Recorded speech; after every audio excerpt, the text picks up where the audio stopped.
siapa mengasihi bapa ibunya lebih daripadaku, dia tidak layak bagiku. Bapak Ibu, saudara-saudariku yang dikasihi Tuhan, segala sesuatu yang dilakukan dengan setengah-setengah, tidak dengan sepenuh hati, tidak dengan serius, pasti hasilnya tidak maksimal, tidak berkualitas. Kalau seseorang ingin menguasai suatu bahasa, tapi dia belajarnya setengah-setengah, pas kalau ada mood dia belajar, kalau tidak ada mood tidak belajar, pasti dia tidak akan bisa menguasai bahasa itu dengan baik. Hal yang sama para saudara juga terjadi dalam relasi seseorang dengan Tuhan Yesus Kristus.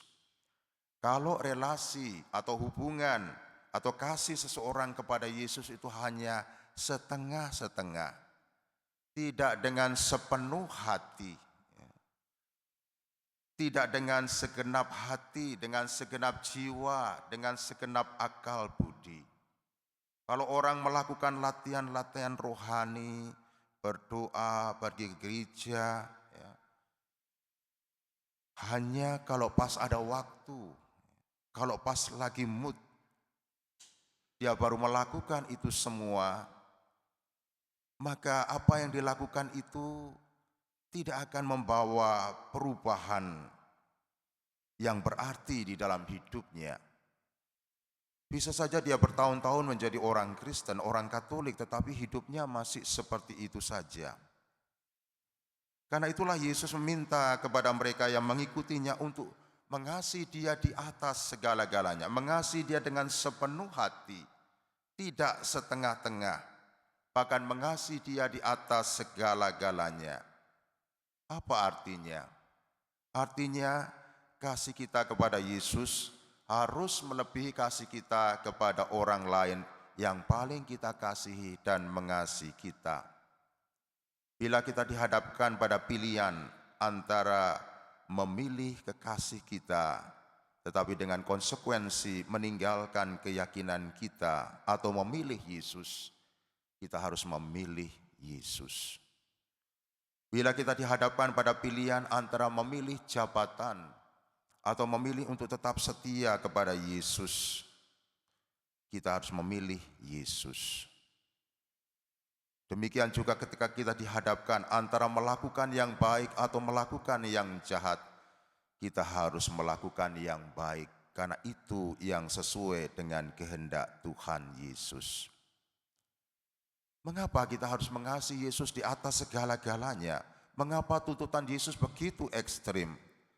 Jawabannya tidak lain, kalau kita tidak sungguh-sungguh mengasihi Yesus, maka para saudara, kita akan mudah mengalami kegagalan di dalam mengikutinya.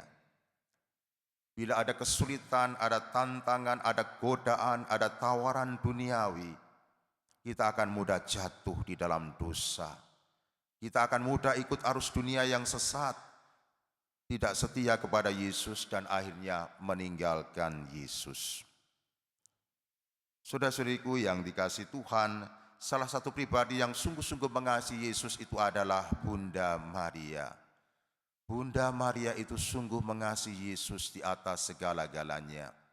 Ketika Maria, Yusuf, dan Yesus pulang dari Yerusalem setelah menunaikan ibadat di Bait Allah Yerusalem, mereka mengira bahwa Yesus itu bersama dengan sanak saudara yang lain. Tetapi ketika dalam perjalanan pulang, mereka sadar bahwa ternyata Yesus tidak ada. Maka apa yang mereka melakukan? Mereka mencari Yesus. Walaupun mereka sudah capek, mereka kembali. Dan kemudian mereka mencari Yesus di antara sanak saudara mereka, kenalan mereka. Tetapi mereka tidak menjumpai. Akhirnya sesudah 3 hari mencari, mereka menemukan Yesus di dalam Bait Allah Yerusalem. Dia sedang duduk di tengah-tengah alim ulama sambil mendengarkan mereka dan mengajukan pertanyaan kepada mereka. Lihat, Maria walaupun capek, walaupun lelah, dia mau mencari Yesus. Walaupun sampai 3 hari, dia tidak menghiraukan semuanya itu. Yang penting dia menemukan Yesus. Dan ketika menemukan Yesus, Maria dan Yusuf begitu bahagia. Saudara-saudariku yang dikasihi Tuhan, semoga sikap Bunda Maria yang penuh kasih, yang mengasihi Yesus di atas segala-galanya juga menjadi sikap kita bersama. Dan kasih kita kepada Yesus hanya akan bisa tumbuh kalau kita mau menjalin relasi yang akrab, yang personal dengan Tuhan Yesus. Baik itu di dalam doa, pembacaan firman, ekaristi, yang kita lakukan dengan tekun setiap hari, dengan setia. Hanya dengan demikian kita akan mengenal siapa itu Tuhan Yesus. Dan dari pengenalan itu kita akan jatuh hati kepada Yesus. Dan mau melakukan apa yang menjadi kehendak Yesus. Mampu mencintai Yesus di atas segala-galanya. Amin.